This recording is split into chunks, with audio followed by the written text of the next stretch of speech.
En 2017, Dios me hizo una pregunta. Y esa pregunta se encuentra en Mateo capítulo 16, versículo 15. Y la pregunta es esta: ¿y vosotros, quién decís que soy yo?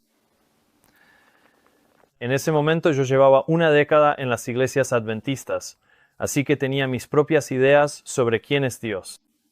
Sin embargo, cuando se me presentó la pregunta, me di cuenta de que había mucho más en la respuesta de lo que había imaginado o incluso pensado antes. Pero antes de entrar en eso quiero retroceder 10 años, hasta 2007. Bueno, en realidad fue en 2005 cuando entregué mi vida a Cristo por primera vez. Y lo que sucedió es que eso ocurrió a través de un engaño. Fui engañado gravemente. Y si alguna vez has pasado por un gran engaño, si alguna vez te han engañado, entonces sabes cómo se siente. Si no es así, realmente no hay palabras que pueda articular que hagan justicia para explicarte. Pero como puedes imaginar, eso te cambia. Y leemos en la Biblia que el corazón es engañoso más que todas las cosas y perverso. ¿Quién lo conocerá? Y estaba pensando en esa escritura y me di cuenta de que la persona por la que es más probable que seas engañado en todo el universo eres tú mismo. Eso es porque el corazón es engañoso más que todas las cosas.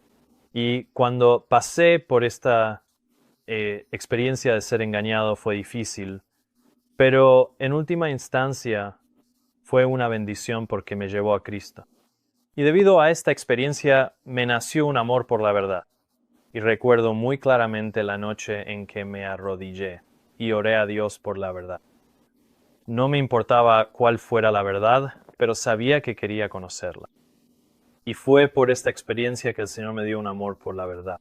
Fue más fácil entonces para mí al estudiar la Biblia poder dejar de lado mis ideas preconcebidas y prejuicios y realmente observar la evidencia, porque fuera lo que fuera que dijera la Biblia, yo solo sabía una cosa, y era que quería saber qué significaba y cuál era la verdad, porque no quería volver a ser engañado, ya que sabía lo que eso significaba. Esta experiencia moldeó mi manera de abordar el estudio de la pregunta: ¿y vosotros, quién decís que soy yo? Ahora, volvamos al año 2017.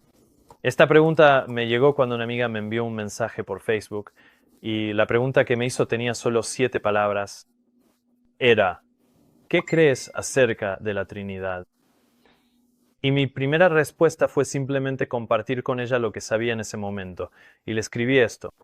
Le dije: ¿fue Jesús traído físicamente a la existencia por el Padre? Bueno, eso parecería ser el hombre caído aplicando su lógica caída a cosas espirituales, de las cuales no tenemos un entendimiento adecuado. Así que, ¿por qué ir por ese camino? Extrapolar más allá de esto es aventurarse fuera de los parámetros de la revelación, al menos hasta donde yo sé. La razón por la que esta pregunta llegó a mí en 2017 es porque en abril o mayo de ese año el tema se estaba debatiendo en Facebook y la gente compartía publicaciones sobre quién es Dios y compartían sermones. Y así, estas cosas aparecían en mi muro de noticias, ya que eran principalmente asuntos que estaban ocurriendo dentro de la iglesia. Pero la razón por la que estos temas estaban siendo debatidos era por una persecución que estaba ocurriendo. Y no necesito entrar en los detalles de todas esas circunstancias, pero sí quiero compartir esta cita. Dios quiere que la verdad salga a la luz y se convierta en tema de examen y discusión, incluso a través del desprecio que se le pueda tener. Las mentes de las personas deben ser agitadas. Toda controversia, todo reproche, todo esfuerzo por restringir la libertad de conciencia es un medio de Dios para despertar mentes que de otro modo podrían permanecer dormidas. Era mi mente la que estaba siendo agitada. Y como dije, llevaba 10 años en la iglesia adventista en ese momento y nunca había estudiado realmente a fondo el tema de quién es Dios. Cuando me hicieron esta pregunta: ¿qué crees sobre la Trinidad? Después de que compartí mi respuesta con mi amigo, pasaron un par de semanas y Dios seguía trayendo esta pregunta a mi mente, como cuál es realmente la respuesta correcta sobre este tema de la Trinidad, cuál es la verdad. Y sinceramente no sabía del todo si yo tenía razón. Sin embargo, Obviamente, este era un tema importante y sabía que debía estudiarlo a fondo. Así que eso fue lo que comencé a hacer en 2017. Mi enfoque para estudiar este tema fue simplemente tratar de obtener una perspectiva y quería entender qué creían los pioneros adventistas del séptimo día y cómo leían y comprendían varias escrituras y declaraciones del espíritu de profecía. También, obviamente, quería estudiar la Biblia para ver qué decía la Biblia y quería estudiar lo que la iglesia adventista del séptimo día actual cree acerca de quién es Dios, porque parecía que su perspectiva era diferente a la de los pioneros. Y quería estudiar la perspectiva de la Iglesia Católica como un punto de referencia. Y realmente quería estar en un lugar donde pudiera entender cada perspectiva y cómo se acercaban a las Escrituras y cómo entendían las cosas. Y luego, y solo entonces, después de entender su perspectiva, entonces estaría en una posición en la que posiblemente podría decidir qué es verdad. Y cuando comencé a estudiar el tema de quién es Dios, realmente no me sentía amenazado por ello porque no pensaba que lo que yo creía estuviera en peligro. Así que comencé a estudiar el tema, esperando plenamente que probablemente lo que yo creía podría cambiar un poco. Pero fundamentalmente no era incorrecto. Y fue con esta perspectiva que entré en este estudio. Así que quiero tomarme un momento y simplemente hablar sobre por qué esto es tan importante. Ahora sabemos que Dios levantó a la Iglesia Adventista del séptimo día con un propósito específico. Fue traída a la existencia para cumplir una comisión. Y esa comisión se da en Testimonios, tomo 9, página 19. Y esto es lo que dijo la hermana White. En un sentido especial, los adventistas del séptimo día han sido puestos en el mundo como atalayas y portadores de luz. A ellos se les ha confiado la última advertencia para un mundo que perece. Sobre ellos brilla una luz maravillosa de la palabra de Dios. Se les ha dado una obra de la más solemne importancia, la proclamación de los mensajes del primer, segundo y tercer ángel. No hay otra obra de tanta importancia.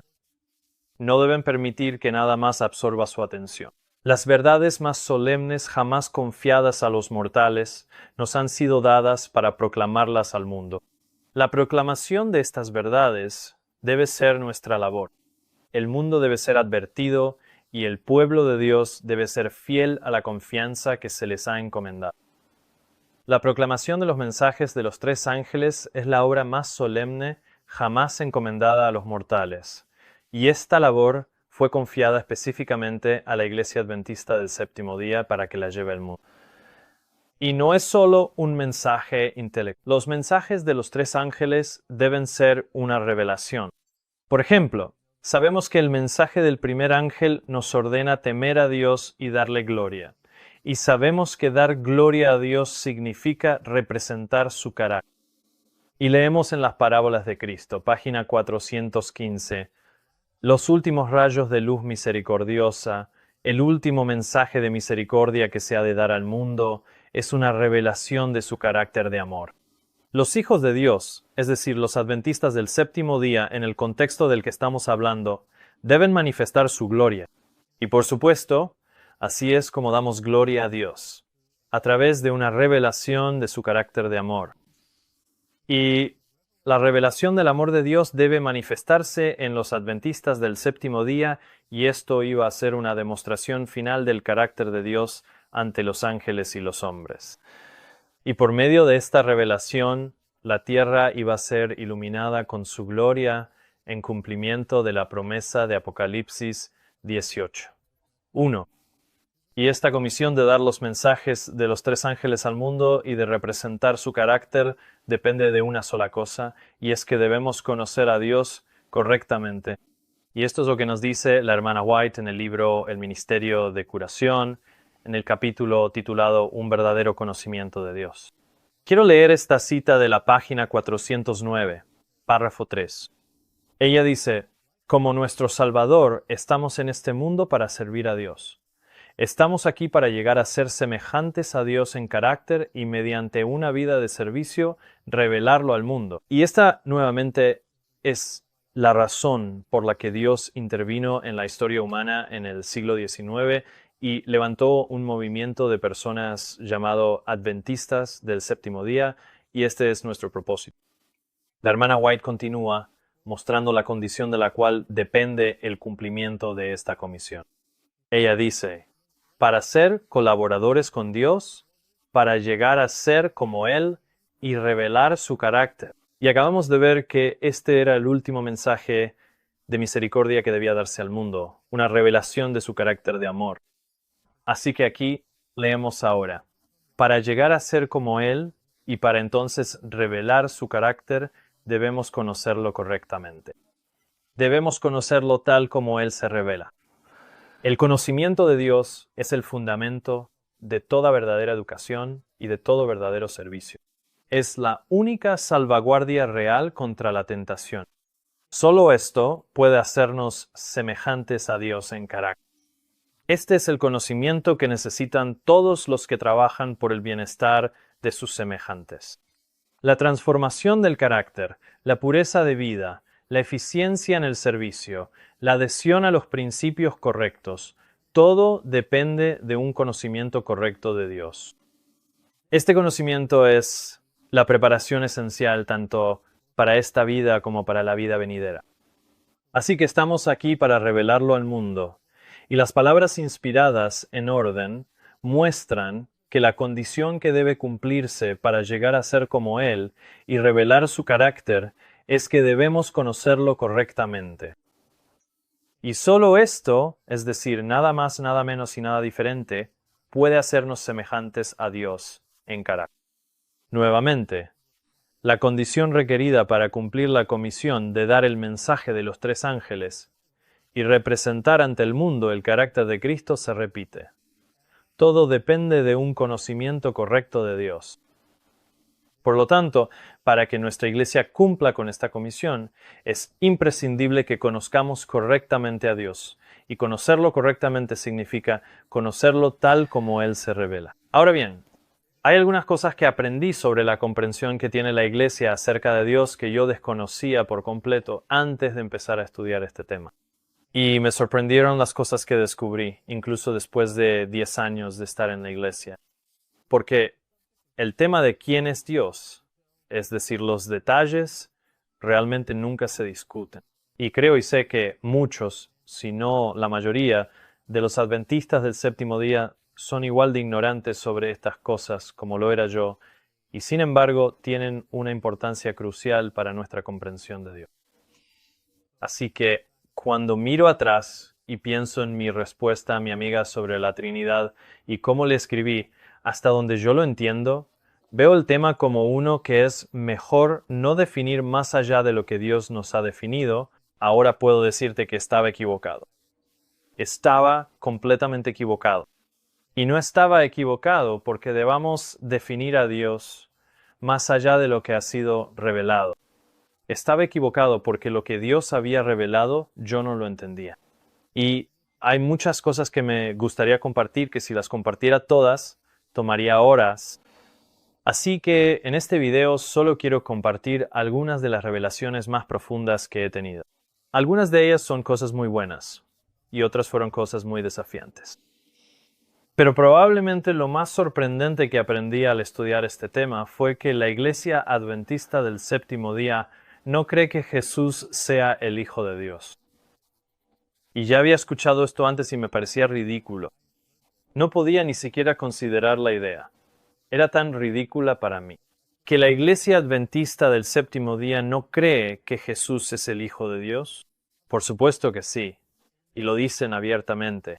Y por supuesto, la Biblia y los escritos de Elena de White declaran abundantemente que Jesús es el Hijo de Dios. Pero simplemente para entender qué es lo que la Iglesia Adventista del Séptimo Día cree oficialmente acerca del Hijo de Dios, fui a las propias publicaciones de la Iglesia, incluyendo algunas declaraciones del Instituto de Investigación Bíblica, que ha sido encargado por la Iglesia Adventista del Séptimo Día para explicar y defender su teología, y leí esta declaración. La imagen de Padre-Hijo no puede aplicarse literalmente a la relación divina de Padre-Hijo dentro de la deidad.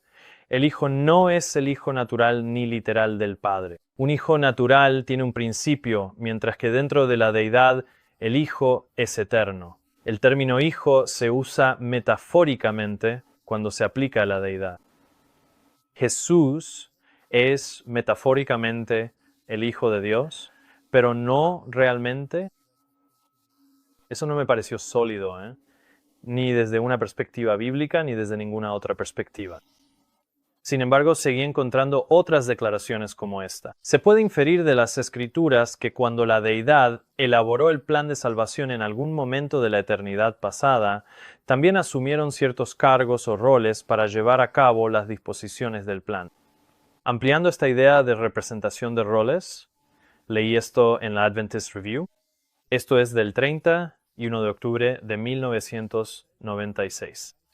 Dice: para erradicar el pecado y la rebelión del universo y restaurar la armonía y la paz, uno de los seres divinos aceptó y asumió el papel de padre y otro el papel de hijo. Así que la conclusión de que Jesús no era realmente un hijo, sino simplemente uno de tres seres coeternos y coiguales que asumió un papel al que se le asignó el título de hijo, no estaba seguro de qué hacer con eso, pero no parecía armonizar con lo que yo entendía en ese momento. La revista Ministry en 1982 dijo lo siguiente: el título Hijo se refiere a su entrada en el tiempo y no niega en absoluto sus orígenes eternos. Hay referencias en el Antiguo Testamento a la filiación, pero estas siempre son en anticipación de la encarnación. Así que, cuando la Iglesia dice que Jesús es el Hijo de Dios, lo que realmente entienden por eso es que Jesús es solo uno de tres seres coeternos que entraron en un papel metafórico, donde un ser divino se llamó a sí mismo Padre y otro ser divino se llamó a sí mismo Hijo, cuando en realidad ninguno era Padre ni Hijo. Y me sorprendió y me impactó que la Iglesia Adventista del Séptimo Día, de hecho, niegue que Jesús sea el Hijo divino de Dios. Niegan que Él sea el Hijo de Dios, sino que fue solo un papel metafórico o un título que asumió cuando nació en Belén. Esto para mí fue impactante, supongo, porque yo no lo sabía. No conocía la posición de la Iglesia sobre esto.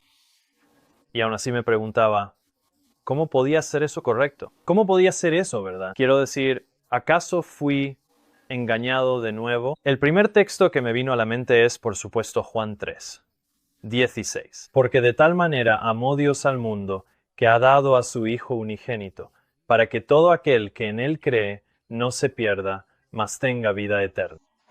Pensaba, ¿podría este texto realmente significar algo diferente a lo que dice? Pero luego leí el siguiente versículo: porque no envió Dios a su Hijo al mundo para condenar al mundo, sino para que el mundo sea salvo por él. Juan 3:16 y 17 dicen que Dios dio a su Hijo unigénito. Entonces, ¿cómo pudo haber hecho eso si no tenía un hijo para dar? Y entonces mi mente fue al texto en la Biblia donde se declara que Jesús es el Hijo, entre los cuales destaca cuando Dios mismo habló desde el cielo y dijo en Mateo 3:17, «He aquí una voz del cielo que decía, Este es mi Hijo amado en quien tengo complacencia». Y leemos de manera similar en la Transfiguración que una voz salió de la nube que decía, «Este es mi Hijo amado en quien tengo complacencia. A él oíd». Así que aquí tenemos dos ocasiones en las que Dios mismo declaró que Jesús era su Hijo, de manera audible desde el cielo. Y cuando Dios dijo, «Este es mi Hijo», ¿acaso no quiso decir lo que dijo? Y si no fue así, entonces, ¿por qué no dijo lo que realmente quería decir? Y luego vi también esta escritura en Lucas 4, y el diablo le dijo, es decir, a Jesús, «Si eres el Hijo de Dios, di a esta piedra que se convierta en pan». Y al leer este versículo, ahora vi algo que antes no había notado. Y es que esta tentación no se trataba tanto del pan y del hambre de Cristo, sino de su filiación. Y leemos esto de la hermana White mientras comenta sobre este versículo. En Confrontation, página 40, ella dice, Satanás se halagaba a sí mismo pensando que podría llevar a Cristo a dudar de las palabras pronunciadas desde el cielo en su bautismo. Y recuerden que esas palabras fueron: "Este es mi Hijo amado en quien tengo complacencia". Y si pudiera tentarlo a cuestionar su filiación y dudar de la veracidad de las palabras pronunciadas por su padre, obtendría una gran victoria. Y al leer esa declaración me di cuenta de que es Satanás quien está detrás del movimiento para sembrar dudas sobre la filiación de Cristo. Satanás no logró obtener la victoria sobre Cristo, pero ha conseguido esta victoria sobre la Iglesia de Cristo. Y al estudiar el tema era como si hubiera un terremoto ocurriendo en mi comprensión de quién es Dios. Y mi comprensión teológica, la base que tenía, se estaba desmoronando y rompiendo, y sin embargo, no era la base de creencias que había obtenido de las Escrituras, sino realmente la base de la enseñanza de la Iglesia. Ahora sabemos que la Biblia llama a Jesús Hijo incluso antes de su nacimiento humano. Considera a Nabucodonosor cuando vio una cuarta figura como el Hijo de Dios en el horno de fuego. Salomón dijo en Proverbios 30:4: ¿Quién ha establecido todos los confines de la tierra? ¿Cuál es su nombre y cuál es el nombre de su hijo, si lo sabes? Así que Salomón nos está diciendo que la tierra fue creada por un padre y su hijo, incluso antes del nacimiento humano de Jesús en Belén. Y esto contradeciría la comprensión de la Iglesia de que él tomó el título de hijo cuando se hizo humano. La gloria del Evangelio radica en que está fundado sobre el principio de restaurar en una raza caída la imagen divina mediante una manifestación constante de benevolencia. Esta obra comenzó en los atrios celestiales. Así que aquí tenemos nuestra referencia temporal para el resto de esta declaración, en los atrios celestiales. Allí, es decir, en los atrios celestiales, Dios decidió dar a los seres humanos una evidencia inconfundible del amor con el que los consideraba. Tanto amó Dios al mundo que dio a su Hijo unigénito, para que todo aquel que en él cree no se pierda, sino que tenga vida eterna. Para llevar a cabo plenamente este plan, se decidió que Cristo, el Hijo unigénito de Dios, se ofreciera a sí mismo como ofrenda por el pecado. ¿Qué línea puede medir la profundidad de este amor? Así que quiero que noten aquí que a Cristo se le llama el Hijo de Dios incluso antes de haberse entregado como ofrenda por el pecado, porque la palabra debería indica tiempo futuro. Así que esta entrega de sí mismo aún no había ocurrido. Por lo tanto, se decidió que si el hombre caía, Cristo se entregaría como ofrenda, y sin embargo, en ese momento, en los atrios celestiales, antes de que Cristo se hubiera entregado, ya se le llama el Hijo de Dios.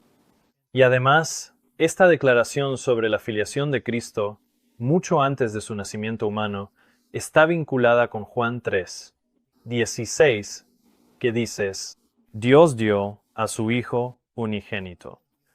Dios ha dado al mundo y a los ángeles la evidencia del carácter inmutable de su amor. Él se separaría de su Hijo unigénito y lo enviaría al mundo.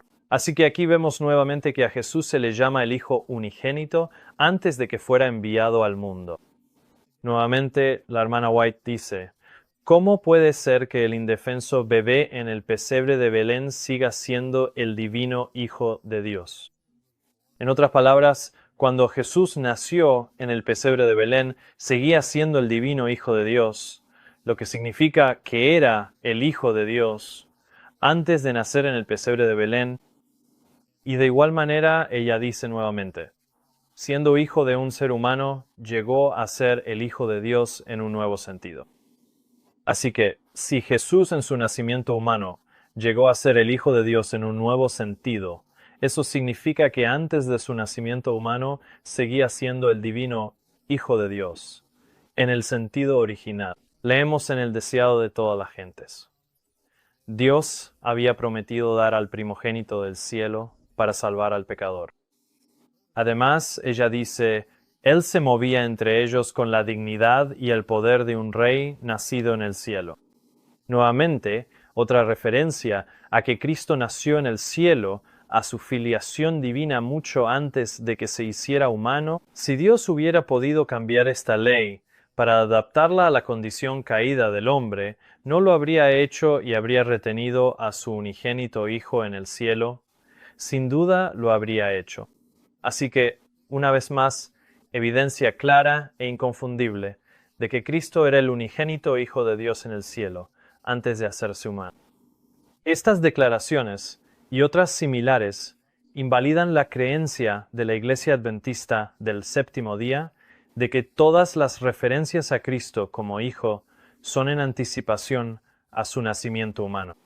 Y mientras estudiaba estas cosas me di cuenta de que la Biblia y Elena de White están en armonía entre sí y que ambas están en desacuerdo con las enseñanzas actuales de la Iglesia Adventista del séptimo día.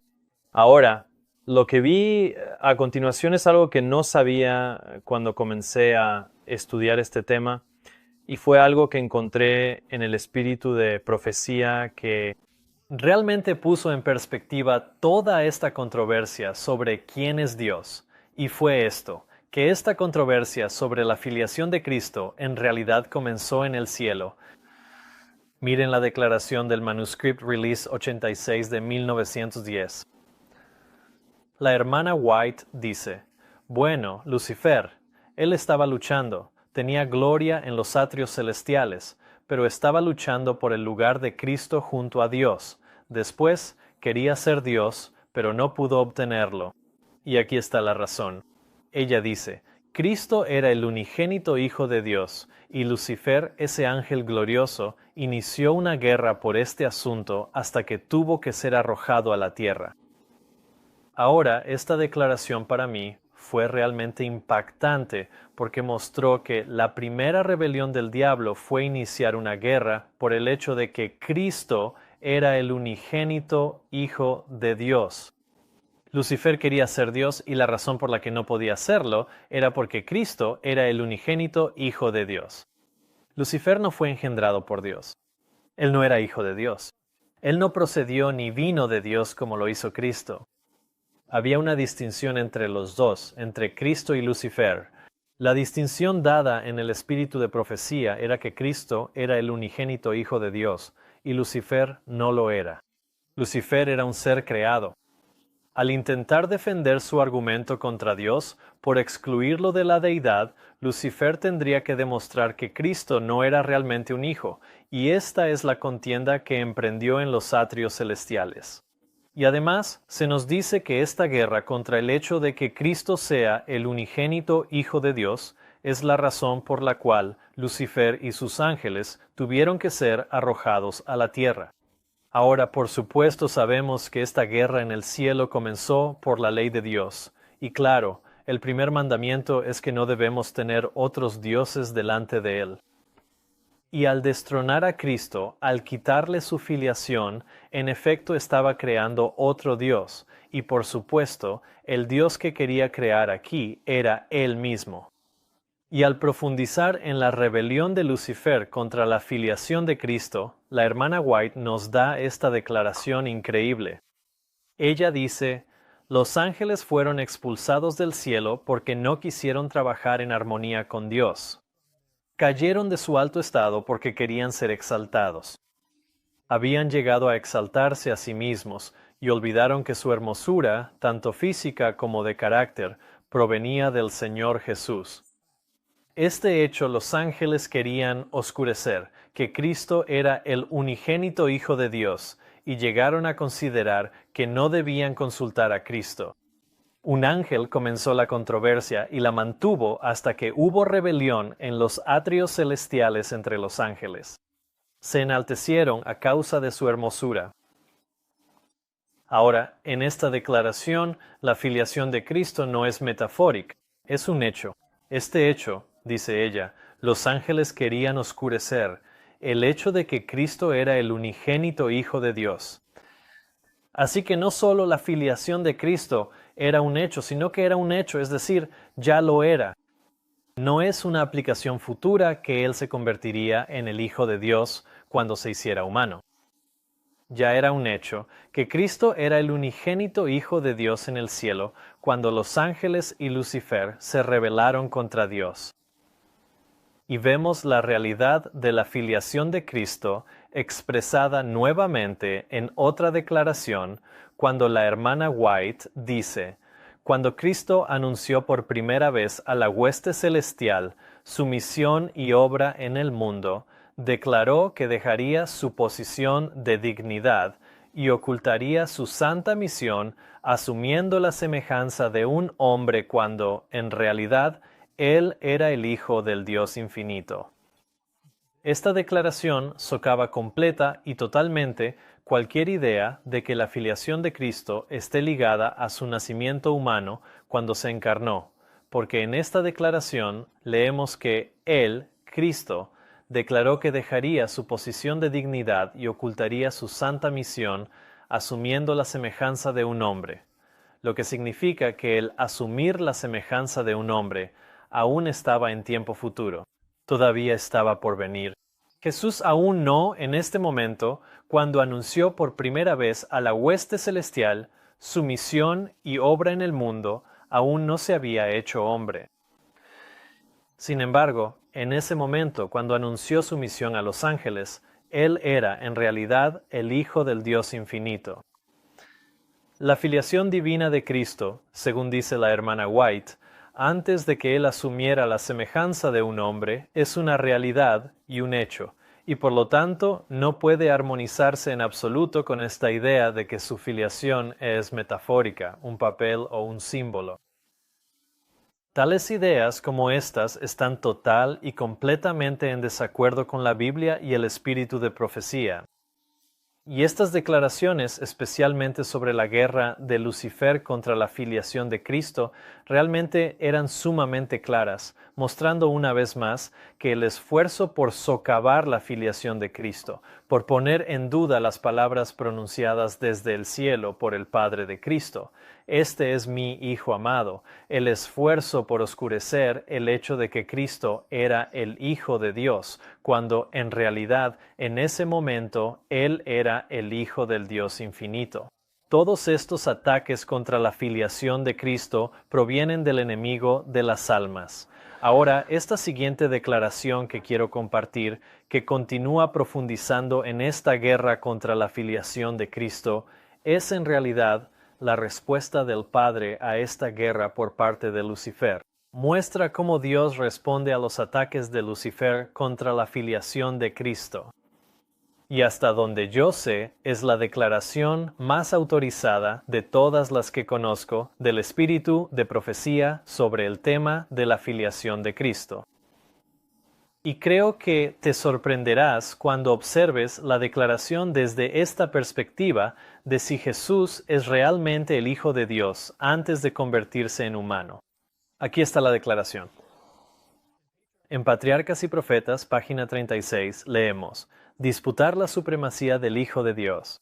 Ahora recuerda que la supremacía del Hijo de Dios se debía a que era el unigénito, como leímos antes, así que de ahí proviene la supremacía de Cristo.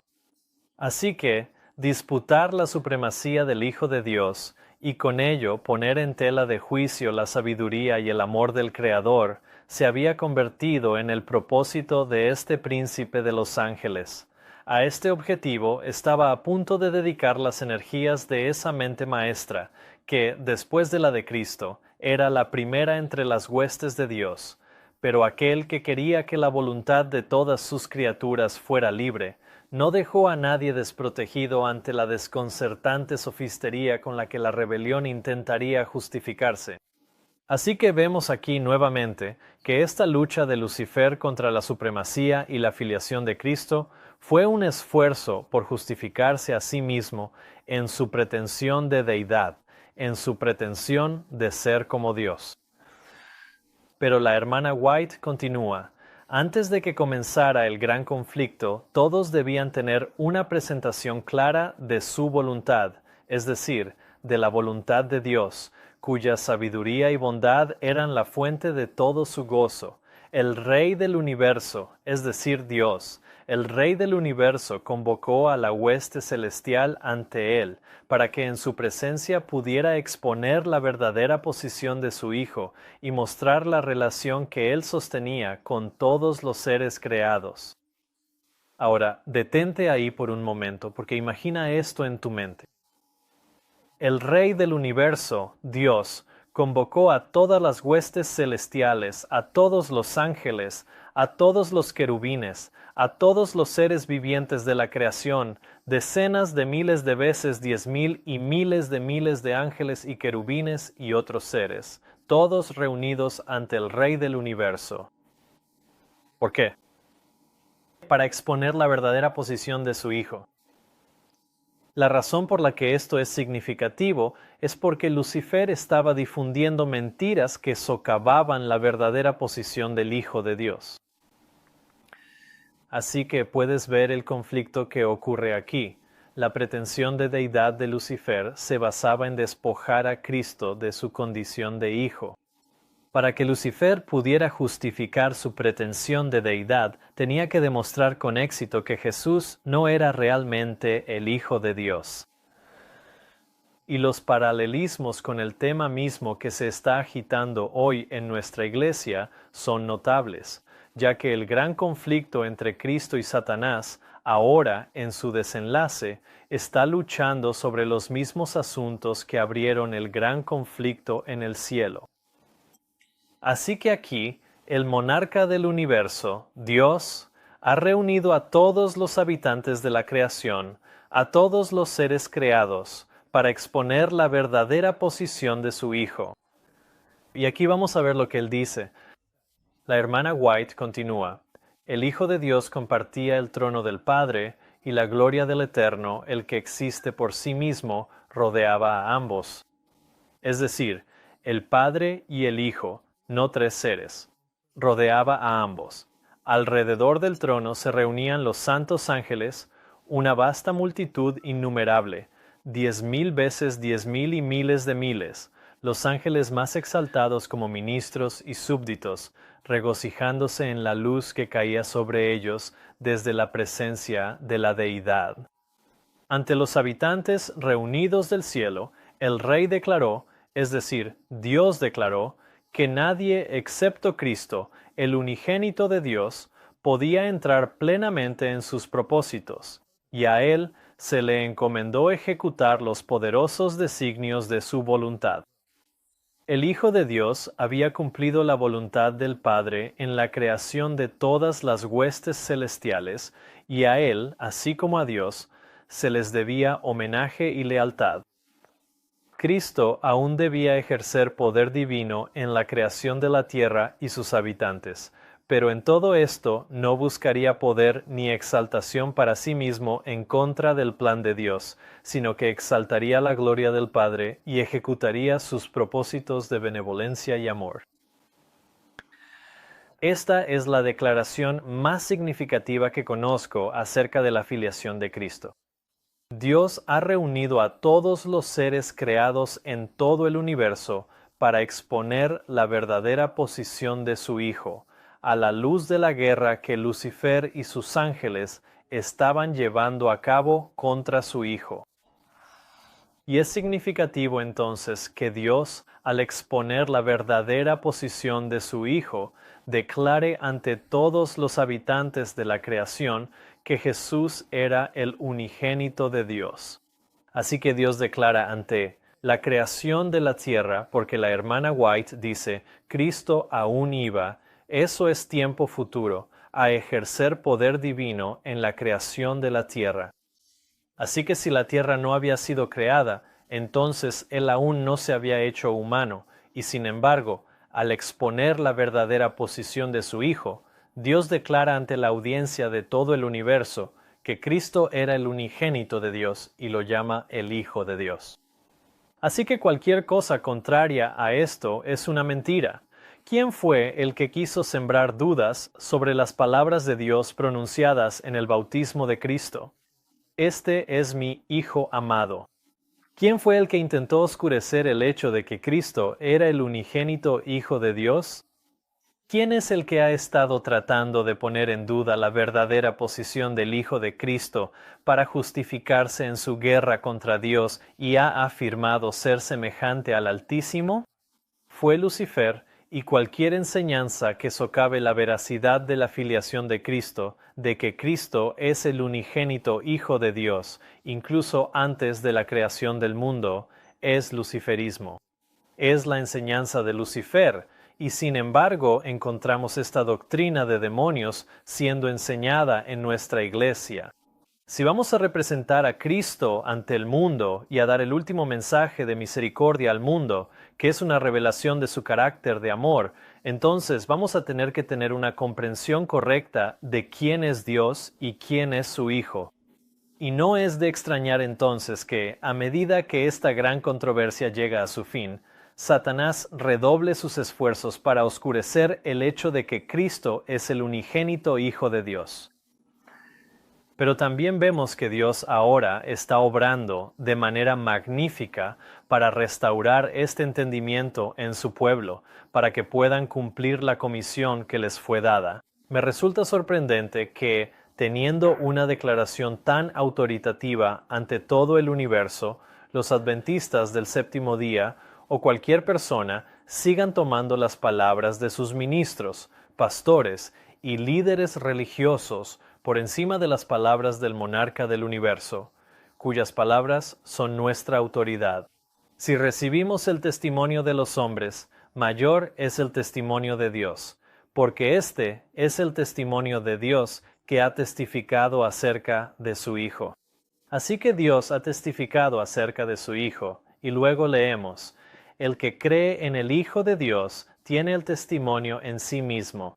El que no cree a Dios le ha hecho mentiroso, porque no ha creído en el testimonio que Dios ha dado acerca de su Hijo.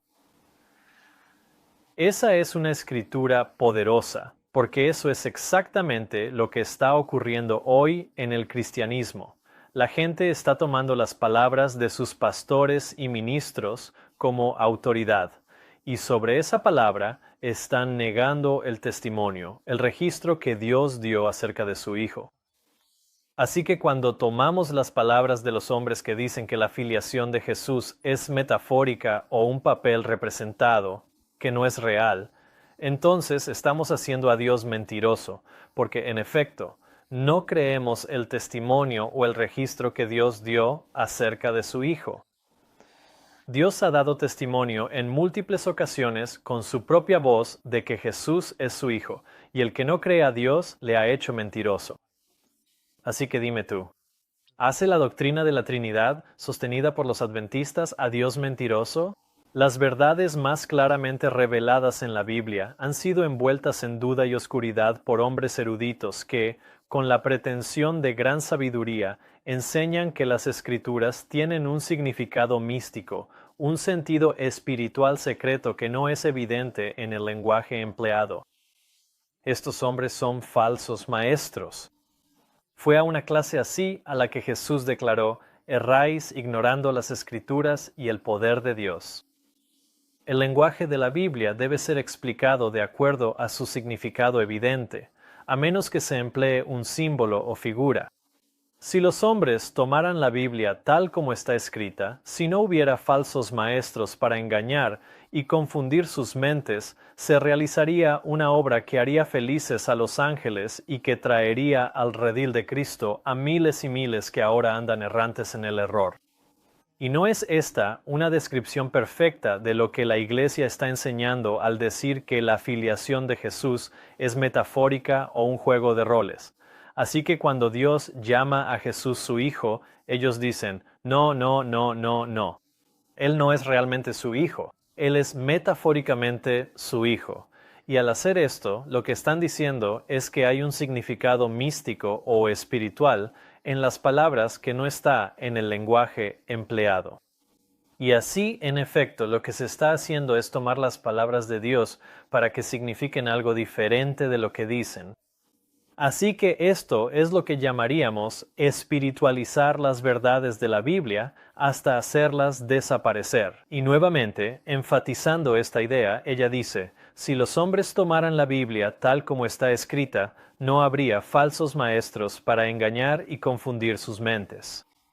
Y eso es lo que necesitamos hacer. Necesitamos tomar la Biblia tal como está escrita, y como dijo la hermana White en el Ministerio de Curación, necesitamos entender a Dios tal como Él se revela.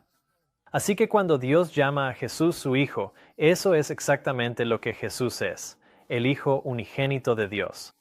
Así que, al estudiar este tema en 2017, el hecho de que Jesús fuera el Hijo de Dios no fue una sorpresa para mí. Siempre había creído que Jesús era el Hijo de Dios. Tomé la Biblia como está escrita y realmente nunca supe lo contrario hasta que comencé a estudiar lo que la Iglesia enseñaba sobre este tema. Así que realmente fue la enseñanza de la Iglesia lo que fue una sorpresa para mí. Pero mi experiencia estudiando el tema del Espíritu Santo fue exactamente lo opuesto. Y mi creencia sobre quién era el Espíritu Santo estaba en armonía con lo que la Iglesia enseñaba y creía, de que existía una tercera entidad o persona o ser distinto del Padre y del Hijo, llamado el Espíritu Santo. Pero al estudiar este tema del Espíritu Santo, lo que encontré fue que la Biblia y el espíritu de profecía en realidad enseñaban un punto de vista diferente al que yo creía. Así que tratar de entender la otra perspectiva sobre quién es el Espíritu Santo fue un desafío, porque estaba tan acostumbrado a interpretar los textos que se refieren al Espíritu Santo de una sola manera, y lo había hecho así durante todo el tiempo que había leído la Biblia. Entonces, de repente, cambiar la forma en que leía estos textos para verlos desde una perspectiva diferente fue un poco desafiante, y creo que todavía lo es para otras personas cuando intentan entender qué es lo que los no trinitarios están viendo respecto al Espíritu Santo. Por ejemplo, hay un texto como este en el bautismo de Jesús. Cuando fue bautizado, subió enseguida del agua, y he aquí, los cielos se abrieron para él, y vio al Espíritu de Dios descender como paloma y posarse sobre él. Y he aquí una voz del cielo decía, Este es mi Hijo amado, en quien tengo complacencia. Así que, en mi mente, era una clara delimitación de tres personas o entidades. Estaba Dios en el cielo, Jesús en el agua, y el Espíritu, la tercera persona de la deidad, descendiendo como paloma sobre Cristo. Y con respecto a la declaración sobre la tercera persona de la deidad, hay una afirmación como esta que también me parecía muy clara, donde ella dice, el príncipe del poder del mal solo puede ser refrenado por el poder de Dios en la tercera persona de la deidad, el Espíritu Santo. Así que no podía entender cómo muchas otras personas podían leer esto de una manera diferente. Fuera lo que fuera que ellos veían, yo no lo veía. Y no quiero decir que estuviera en desacuerdo, solo quiero decir que simplemente no lo entendía. Así que, para mí, concluir que una visión era correcta y la otra no, sin entender ambas perspectivas, sería ser intelectualmente deshonesto conmigo mismo, ¿y por qué querría hacer eso y privarme de toda la información? He estado ahí antes y lo he hecho cuando fui engañado, y no voy a volver a hacerlo. No voy a permitir que mi corazón, mis sentimientos, emociones o ideas preconcebidas influyan o tengan peso en mi estudio al tratar de determinar qué es la verdad, porque sé que siempre esos prejuicios, esas perspectivas y esas ideas preconcebidas siempre distorsionarán la evidencia o la interpretación a favor de mi idea preconcebida. Y de nuevo, seguía en la posición de que no me importa cuál sea la verdad, solo quiero saber cuál es la verdad. Y en última instancia, sé que la verdad es Jesús, y toda verdad me llevará más cerca de Él, porque Él es la verdad. Así que realmente no había ningún miedo en mí de tener que llegar a una realización en la que necesitara cambiar mi idea, porque sabía que si algo era más verdadero que lo que yo había creído antes, entonces cambiar mi punto de vista, en efecto, me acercaría más a Cristo, y eso es lo que quiero.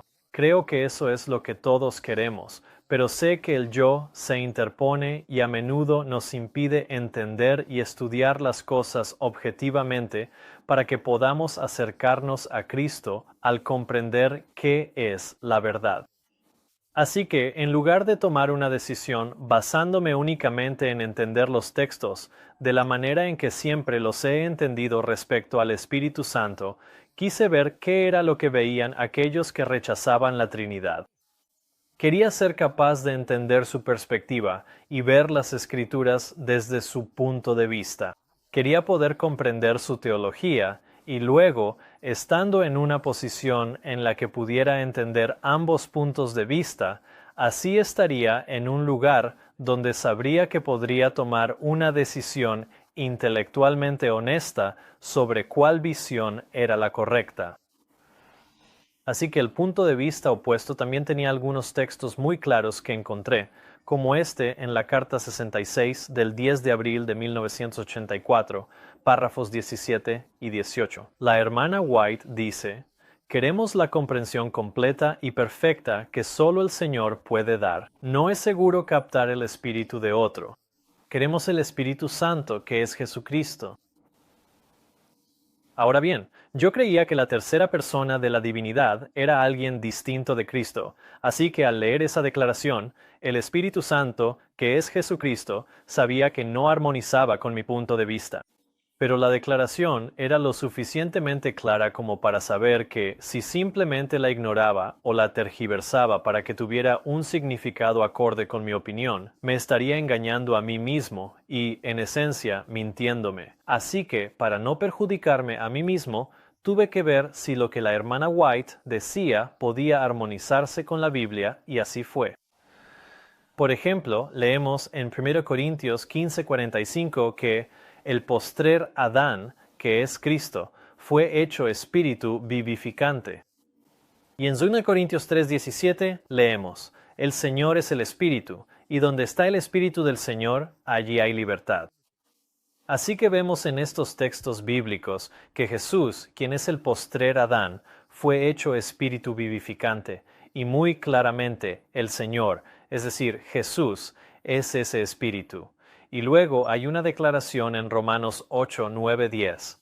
Mas vosotros no estáis en la carne, sino en el espíritu, si es que el Espíritu de Dios mora en vosotros. Ahora bien, si alguno no tiene el Espíritu de Cristo, no es de él. Y si Cristo está en vosotros, el cuerpo en verdad está muerto a causa del pecado, pero el Espíritu vive a causa de la justicia. Entonces, ¿quién es, según este texto, el que está en mí?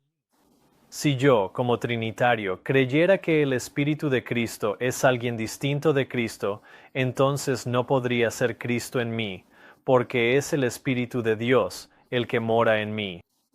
Sin embargo, si fuera Cristo en mí, y Cristo es alguien distinto del Espíritu Santo, entonces no podría ser el Espíritu Santo en mí, porque entonces sería Cristo quien estaría en mí. Así que la comprensión trinitaria del Espíritu de Dios no armoniza con estos versículos, pero sí tienen sentido si el Espíritu de Dios que mora en ti es el Espíritu de Cristo, porque es Cristo, como dice, Cristo esté en vosotros.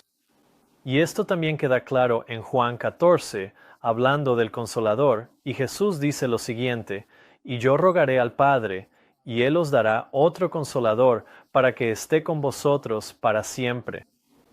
Así que Juan 14 identifica claramente quién es el Consolador, y el propio Jesús identifica quién es el Consolador. En el capítulo 14, versículo 18, Él dice: vendré a vosotros. En el versículo 20 dice: yo en vosotros. Y en el versículo 21 dice: yo le amaré y me manifestaré a él. Y al leer estos versículos me quedó absolutamente claro que el Consolador era Jesús, era Él quien vendría a mí, era Él quien estaría en mí, era Él quien se manifestaría a mí. Y era tan claro que realmente solo miré estos versículos en este capítulo y me di cuenta: ¿cómo pude haberlo entendido de otra manera durante tanto tiempo? Simplemente nunca lo había mirado objetivamente. Y además, entendimos que los discípulos tenían la comprensión correcta de quién era el Consolador, porque leemos en el versículo 22 que Judas le dijo: no el Iscariote, Señor, ¿cómo es que te manifestarás a nosotros y no al mundo? Así que incluso los discípulos entendían que Jesús se estaba manifestando a sí mismo. Solo estaban preguntando cómo, pero no quién. Ellos entendían que el quién era Jesús. Y comentando sobre este pasaje, Elena White dice que Cristo debía manifestarse a ellos y sin embargo, ser invisible para el mundo era un misterio para los discípulos. No podían entender las palabras de Cristo en su sentido espiritual, estaban pensando en una manifestación exterior y visible. No podían comprender el hecho de que podían tener la presencia de Cristo con ellos y sin embargo, Él ser invisible para el mundo. No entendían el significado de una manifestación espiritual. Así que la hermana White aquí está de acuerdo con la Biblia en que Jesús se está manifestando a sí mismo. Y esta manifestación de sí mismo sería la presencia de Cristo con ellos.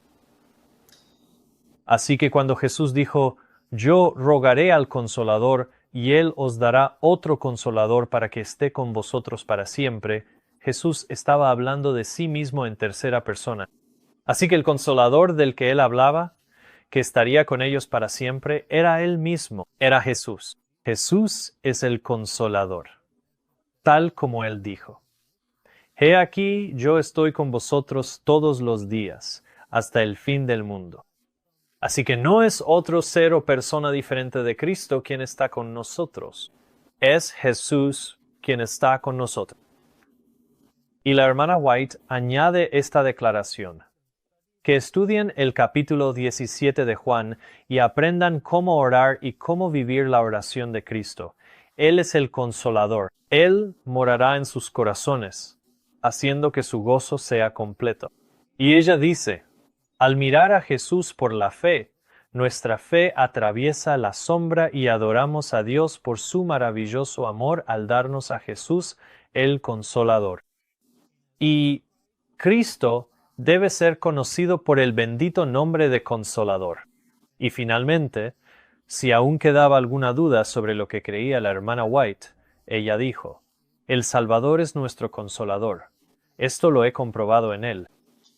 Así que está tan claro como puede estar en el idioma inglés que la hermana White creía que el Consolador es Jesucristo y que como Consolador Él habitaría con nosotros. Entonces, ¿qué es el Espíritu que desciende sobre Cristo como paloma en su bautismo? Leemos esta declaración en Youth Instructor, 1 de marzo de 1874. Ella dice, los cielos se abrieron y rayos de luz y gloria procedieron de allí y tomaron la forma de una paloma, en apariencia como oro bruñido. La forma de paloma era emblemática de la mansedumbre y la gentileza de Cristo. Así que la forma de paloma no representaba a otro ser ni a otra persona o entidad. Era emblemático, es decir, una representación visual o un símbolo visual del carácter de Jesús, de su gentileza y mansedumbre. Ahora bien, mientras estas declaraciones definen claramente quién es el Consolador, descubrí que la Biblia también le da un nombre al Consolador. Y para mí, esto fue una de las evidencias más concretas de que la Biblia nos dice quién es el Espíritu de Dios. Y esto en realidad surge al estudiar la palabra para consolador. La palabra griega para consolador es parakletos, y Juan solo usa esta palabra 5 veces, y solo Juan la utiliza. Y vemos esto en Juan 14, 16, 14, 26, Juan 15, 26 y Juan 16, 7 y 1 Juan 2, 1. Y en cada caso, la palabra parakletos se traduce como consolador, excepto en la quinta ocasión. En 1 Juan 2, 1 leemos, y si alguno peca, abogado tenemos para con el Padre a Jesucristo el justo. Y la palabra abogado aquí es la palabra griega parakletos. Así que el abogado, o el parakletos, es el consolador que tenemos con el Padre, que es Jesucristo el justo. Así que, según la Biblia, yo veía que el consolador es Jesucristo, y según Elena de White, el consolador es Jesucristo. Pero según la Iglesia Adventista del Séptimo Día actual, El Consolador no es Jesucristo. Así que estos descubrimientos estaban causando una impresión en mi mente y yo comenzaba a ver que muy bien podría ser que el Consolador, el Espíritu Santo, es Jesucristo. Es su presencia con nosotros y no alguna otra tercera persona o ser distinto de Cristo. Y era tan claro, de hecho, tanto en la Biblia como en el Espíritu de profecía, que realmente me preguntaba ¿cómo pude haber pasado esto por alto antes? Sé cómo fue que durante tanto tiempo leí las declaraciones más claras y consideré al Espíritu Santo como alguien distinto de Jesús, cuando claramente no lo era, según la Biblia o el Espíritu de profecía. Y luego me encontré con esta declaración que respondió mi pregunta sobre cómo podía ser esto y por qué. La hermana White dice en Review and Herald, 26 de agosto de 1980, la razón por la que las iglesias están débiles, enfermas y a punto de morir es que el enemigo ha traído influencias de naturaleza desalentadora sobre las almas temblorosas. Ha procurado apartar a Jesús de su vista como el Consolador, como aquel que reprende, que advierte, que les amonesta diciendo, «Este es el camino, andad por él». Esta cita fue como si otra luz se encendiera en mi mente oscurecida, así como Satanás y sus ángeles habían intentado oscurecer el hecho de que Cristo era el unigénito Hijo de Dios, también había procurado apartar a Jesús de mi vista como el Consolador. Y sé que no soy el único. Ha procurado apartar a Jesús de nuestra vista como el Consolador. Fue después de 12 años de ser cristiano que finalmente acepté, comprendiendo plenamente que Jesús es mi Consolador y que es Cristo quien mora en mí. Eso es. Esa fue una revelación hermosa para mí porque magnifica la intimidad de mi experiencia con Cristo, mi relación con Cristo. Como dije antes, toda verdad nos llevará más cerca de Jesús, y siendo esta la verdad, que es Jesús quien mora en mí, eso me acerca más a Él. Y como los discípulos, ellos entendieron que era Cristo manifestándose a sí mismo, pero no entendían cómo, así que sinceramente yo tampoco lo entendía. Así que me preguntaba, ¿cómo es que Cristo mora conmigo? Y me di cuenta de que estaba haciendo la misma pregunta que Judas cuando dijo, ¿cómo es que te manifestarás a nosotros y no al mundo? Pero Elena White, citando a Jesús, escribió esto, y yo rogaré al Padre, y os dará otro Consolador, para que esté con vosotros para siempre. El Espíritu de verdad, al cual el mundo no puede recibir, porque no le ve ni le conoce, pero vosotros le conocéis, porque mora con vosotros y estará en vosotros. Esto se refiere a la omnipresencia del Espíritu de Cristo, llamado el Consolador. Así que el Consolador es la omnipresencia de Jesucristo. Y aún hoy, muchos no comprenden el significado de la manifestación espiritual de Jesús porque, una vez más, Satanás ha procurado apartar a Jesús de su vista como el Consolador. Ahora bien, todas estas cosas acerca de la filiación de Cristo y su Espíritu no las aprendí en una tarde. Me tomó semanas y en realidad me tomó meses poder comprender completamente o más completamente la perspectiva de los pioneros, de Elena White, de la Biblia y de la Iglesia Católica y ver dónde estaban las discrepancias. Esto lleva tiempo. ¿Sabes? Estudia estas cosas por ti mismo. Ora al respecto. No te quedes solo con mi palabra. Solo estoy compartiendo mi experiencia aquí. Solo estoy compartiendo las evidencias de las cosas que he estudiado. Sé lo suficientemente honesto contigo mismo y examínalo. No te prives a ti mismo de la perspectiva de poder ver las cosas tal como son. Es necesario si vamos a cumplir la comisión que se nos ha dado de representar a Cristo ante el mundo.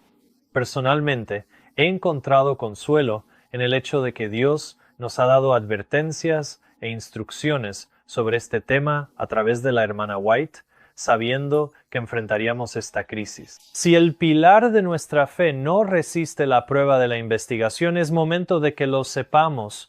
No debe haber entre nosotros ningún espíritu de fariseísmo. Cuando Cristo vino a los suyos, los suyos no le recibieron, y es de solemne interés para nosotros que no sigamos un curso similar al rechazar la luz del cielo. Si la doctrina de la Trinidad no es correcta, es momento de que lo sepamos y debemos tener cuidado de no rechazar estas evidencias. Por eso muchas de las cosas que les he compartido en las declaraciones, y que tengamos cuidado de no estar rechazando la luz del cielo. Para mí, la identidad del Espíritu Santo quedó resuelta. Yo sabía que era la omnipresencia de Cristo. Era tan claro que Cristo es nuestro Consolador, que Él vendría, que se manifestaría, pero aún no tenía claro cómo funcionaba eso. Y antes de continuar y abordar otra declaración que responde cómo funcionaba, quiero tomar un momento aquí y abordar otra declaración de la hermana White, porque mucha gente usa esta declaración para decir que ni siquiera deberíamos estar estudiando este tema. No es esencial que podamos definir exactamente qué es el Espíritu Santo. Cristo nos dice que el Espíritu es el Consolador, el Espíritu de verdad que procede del Padre. Se declara claramente respecto al Espíritu Santo que en su obra de guiar a los hombres a toda la verdad, no hablará por su propia cuenta. La naturaleza del Espíritu Santo es un misterio. Los hombres no pueden explicarlo porque el Señor no se lo ha revelado. Los hombres, teniendo ideas fantasiosas, pueden reunir pasajes de las Escrituras y darles una interpretación humana. Pero la aceptación de estas ideas no fortalecerá a la Iglesia. Respecto a tales misterios que son demasiado profundos para la comprensión humana, el silencio es oro. Y es importante abordar esta declaración porque a menudo se utiliza para levantar una barrera y eliminar la necesidad de cualquier investigación sobre el Espíritu Santo. Pero quiero hacer aquí una distinción muy necesaria que no hacen quienes usan esta cita para decir que no podemos entender la identidad del Espíritu Santo. No es esencial que podamos definir exactamente qué es el Espíritu Santo. La palabra que nos indica que no es necesario entender qué es el Espíritu Santo en términos de su esencia o composición material y o su naturaleza, lo cual la hermana White aclara aún más cuando dice: la naturaleza del Espíritu Santo es un misterio. Y quiero dejar absolutamente claro aquí que nada de lo que estoy compartiendo siquiera intenta adivinar cuál es la naturaleza del Espíritu Santo. Estoy hablando de la identidad del Espíritu Santo en términos de quién es el Espíritu Santo, lo cual es completamente diferente de aquello contra lo que esta declaración advierte. Y por supuesto es importante para nosotros saber si es Cristo o si no es Cristo, porque eso marca una diferencia enorme. Así que ahora volvamos a la idea de querer entender cómo es que el Espíritu Santo era Cristo, no la naturaleza del Espíritu, sino cómo es que el Consolador era Jesucristo. Esta siguiente declaración realmente respondió muchas preguntas para mí y lo hizo mucho más claro. En 1895, Elena White escribió esto: limitado por la humanidad, Cristo no podía estar en todos los lugares personalmente. Por lo tanto, era completamente para su beneficio. Hablando de los discípulos, era completamente para su beneficio que Él, Cristo, los dejara fuera a su Padre y enviara al Espíritu Santo para ser su sucesor en la tierra. El Espíritu es Él mismo, despojado de la personalidad de la humanidad e independiente de ella. Él, es decir, Cristo, querría representarse a sí mismo como presente en todos los lugares por medio de su Espíritu Santo como el omnipresente. Ahora, lo que quiero señalar aquí es que en su contexto, esta declaración habla sobre la importancia de que Jesús sea humano, que como humano y estando limitado, es decir, restringido o contenido por su humanidad, no podía estar en todos los lugares personalmente. Así que como humano Jesús no podía ser omnipresente. Luego ella añade: por lo tanto era completamente para su beneficio, es decir, para el beneficio de los discípulos, que Él los dejara y fuera a su Padre. Ahora bien, cuando Cristo dejó a los discípulos y fue a su Padre, fue para ser glorificado. Ahora, Jesús es tanto humano como divino, y es por su naturaleza y poder divinos que es omnipresente, ya que es su naturaleza divina la que no está limitada por su humanidad y puede operar independientemente de ella. Por ejemplo, cuando Cristo se hizo humano, se nos dice, que dejó a un lado su gloria y su majestad. Él era Dios, pero por un tiempo renunció a las glorias de la forma de Dios. Ahora, las glorias de la forma de Dios incluirían sus atributos divinos, incluida su omnipresencia, y estos atributos divinos Él por un tiempo los dejó a un lado. En otras palabras, los apartó. Y al revestir su divinidad con humanidad, renunció o dejó a un lado sus poderes divinos y se hizo sujeto a su naturaleza humana. Pero eso no fue de manera permanente, fue solo por un tiempo que los dejó a un lado. Ahora, si lo piensas, Jesús mismo no realizó ni un solo milagro por su propio poder. Como él mismo dijo, el Padre que mora en mí, Él hace las obras. Pero cuando Jesús ascendió después de su resurrección, fue glorificado, y las glorias de la forma de Dios que por un tiempo había dejado al hacerse humano, después de su ascensión las retomó una vez más, y por eso Juan escribió: el Espíritu Santo aún no había sido dado porque Jesús aún no había sido glorificado. Y por eso Jesús, al hablar de enviar al Consolador, dijo: me voy y vuelvo a vosotros. Él se iba, es decir, regresaba a su Padre en el cielo, pero volvería a ellos, a los discípulos, en espíritu. Y así está escrito: Dios ha enviado el Espíritu de su Hijo a vuestros corazones, clamando: Abba, Padre. Y estas afirmaciones me ayudaron a entender cómo el Espíritu Santo es la omnipresencia de Jesús. Con esta comprensión de la humanidad de Cristo y su divinidad y cómo operan, entonces pude entender mejor el significado de las declaraciones de la hermana White sobre la tercera persona de la deidad, que hoy en día están tan a menudo envueltas en confusión. Ahora, tome esta declaración, por ejemplo. La hermana White dijo: el pecado solo podía ser resistido y vencido mediante la poderosa agencia de la tercera persona de la deidad, quien vendría sin energía modificada, sino en la plenitud del poder divino. Ahora, desglosaremos esta declaración, porque la palabra deidad en sí simplemente significa divino o divinidad.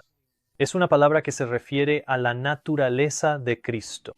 Así que cuando la hermana White dice la tercera persona de la deidad, está hablando de la tercera persona de la divinidad o de la naturaleza divina. Luego, si observamos la frase, la tercera persona, es una referencia gramatical, no numérica, y esto está respaldado por muchas otras declaraciones de la hermana White, donde usamos sus escritos que son claros para aclarar sus declaraciones que pueden no ser tan claras como las declaraciones sobre la tercera persona de la deidad. Así que usemos todas las declaraciones de la hermana White sobre este tema para darnos una perspectiva correcta sobre la enseñanza y la creencia que ella tenía respecto al Espíritu de Cristo. Así que Cristo mismo, en su humanidad, sería considerado la primera persona, y esto se referiría a su naturaleza humana. Limitado por la humanidad, Cristo no podía estar en todos los lugares personalmente. Así que fue por medio de su Espíritu Santo que la hermana White dijo: es Él mismo, pero despojado de la personalidad de la humanidad e independiente de ella, lo que significa que la naturaleza divina de Cristo, que es su Espíritu Santo, puede operar en la tercera persona, es decir, aparte de su humanidad, despojado de ella e independiente de la misma. Y esto es lo que la hermana White quiso decir cuando escribió la tercera persona de la deidad. Ella no quiso decir que fuera un tercer ser divino. Ella quiso decir que era la manifestación espiritual de la omnipresencia de Cristo en la tercera persona, aparte de su humanidad. En mi lucha con esta frase, la tercera persona de la deidad, algo que tuvo sentido para mí fue volver a mis años anteriores. Antes de ser cristiano, cuando jugaba videojuegos, Y muchas veces en juegos de carreras de autos, por ejemplo, puedes ver desde una perspectiva en primera persona cuando conduces el auto, cuando manejas a tu personaje. Ves a través de los ojos del personaje. Y eso sería la primera persona. Y la tercera persona sería fuera de la forma del personaje que estás manejando. Así que si fuera un juego de carreras de autos, por ejemplo, la perspectiva en tercera persona significaría que podrías ver a tu personaje al que estás controlando en el auto sobre la carretera. Y entonces operarías y controlarías a tu personaje desde la perspectiva en tercera persona. Así que la frase tercera persona en un sentido gramatical simplemente significa que el Espíritu Santo, siendo la tercera persona de la deidad o divinidad, simplemente significa que es Cristo en tercera persona en su naturaleza divina. Y por eso leemos tercera persona de la divinidad, porque se refiere a la divinidad de Cristo sin estar limitada por su humanidad. Así que era simplemente la manera en que la hermana White intentaba expresar que el Espíritu Santo era la presencia divina de Cristo operando aparte de su humanidad. Ahora, cuando observamos esta declaración, la tercera persona de la divinidad, podemos usar declaraciones paralelas para aportar más evidencia y confirmar que el Espíritu Santo es Jesucristo, que la tercera persona de la divinidad es Jesús. Así que consideren esta declaración: no hay poder en ti aparte de Cristo, pero es tu privilegio tener a Cristo morando en tu corazón por la fe, y Él puede vencer el pecado en ti cuando cooperas con sus esfuerzos. Ahora bien, por supuesto, el Él aquí es una referencia a Cristo. Él puede vencer el pecado en ti cuando cooperas con Él. Ahora, cuando comparas esta declaración con la que leímos antes, donde la hermana White dijo que el pecado solo podía ser resistido y vencido mediante la poderosa agencia de la tercera persona de la divinidad, tendríamos una contradicción si entendemos que la tercera persona de la divinidad es un ser o una persona distinta de Cristo.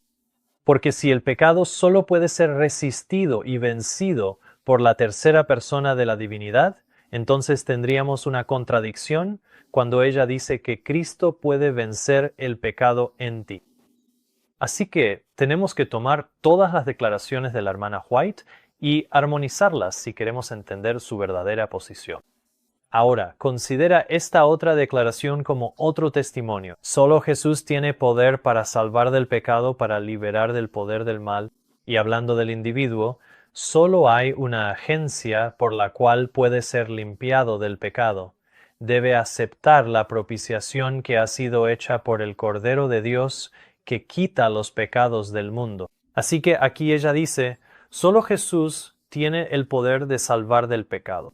Nuevamente, esto contradice completamente la declaración anterior de que el pecado solo puede ser resistido y vencido mediante la poderosa agencia de la tercera persona de la divinidad. Entonces, ¿quién es el que puede vencer el pecado en nosotros? ¿Es solo Jesús o es únicamente la poderosa agencia de la tercera persona de la divinidad?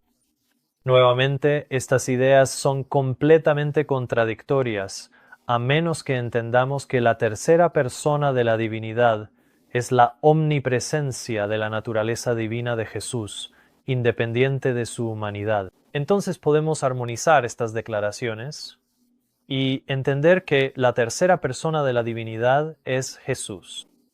Y para mí, cuando estaba analizando estas declaraciones acerca del Espíritu Santo, para añadir otro nivel de claridad, algo que me ayudó a entender las declaraciones sobre el Espíritu Santo fue comprender la manera en que Elena de White se refería al Espíritu como una agencia. En ambas declaraciones que vimos anteriormente, Elena de White en realidad se refirió al Espíritu Santo como una agencia, y también lo dice en otras declaraciones. Así que, para mí, entender que el Espíritu Santo es una agencia y un medio por el cual Jesús se hace omnipresente, me ayudó a comprender un poco mejor todas estas declaraciones acerca de la tercera persona de la divinidad. Cristo está retirado solo de la vista física, pero está tan verdaderamente presente por su Espíritu como cuando estaba visiblemente presente en la tierra.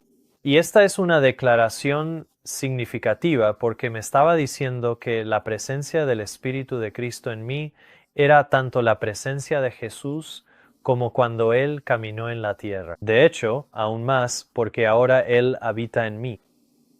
Y nuevamente fue una revelación hermosa entender que es literalmente la propia presencia de Jesús en mí. Como dice la hermana White, Jesús invita su propia presencia a tu alma. Él dice, «He aquí yo estoy a la puerta y llamo. Si alguno oye mi voz y abre la puerta, entraré a él y cenaré con él y él conmigo». ¿No abriremos la puerta de nuestros corazones al huésped divino? Al darme cuenta de que es la presencia de Jesús en mí, que es su propia presencia, encontré que esto era una revelación hermosa y muy bienvenida porque hizo que mi relación con Cristo fuera infinitamente más íntima. Porque esta revelación de que era Jesús en mí, que era mi Salvador quien estaba conmigo, su propia presencia, no de manera abstracta a través de alguna otra persona que nunca ha asumido la humanidad, sino que era Jesús mismo quien estaba en mí, el que fue tocado por los sentimientos de mis debilidades, quien caminó en carne humana, y sabe lo que es ser humano, quien es tentado como yo soy tentado y que es sin pecado, quien ha vivido en mi naturaleza caída, y sin embargo fue victorioso sobre todo pecado, el que también es mi abogado, mi consolador, ante el trono de Dios en el cielo, en el lugar santísimo. Él es el que está en mí. Y eso, para mí, es algo hermoso. La intimidad de saber que es la presencia de Jesús en mí y no la de otro me fue arrebatada durante 12 años, durante toda la duración de mi experiencia cristiana hasta 2017, porque Satanás había intentado oscurecerlo para mí. Y muchos de mis hermanos y hermanas en Cristo todavía están bajo su influencia satánica, apartando a Jesús de su vista como su consolador. Y esa es una de las razones por las que comparto mi testimonio. Y quiero que otros cristianos tengan la intimidad con Cristo que este entendimiento les traerá, entendiendo que es la presencia de Jesús en ellos. Hasta ahora, en este video, he compartido sobre mi estudio acerca de la filiación de Cristo y el Espíritu de Cristo, y sin embargo, para mí y para otros, la revelación más asombrosa sobre el tema de la Trinidad es en realidad la historia de la misma y cómo llegó a la Iglesia Adventista del Séptimo Día.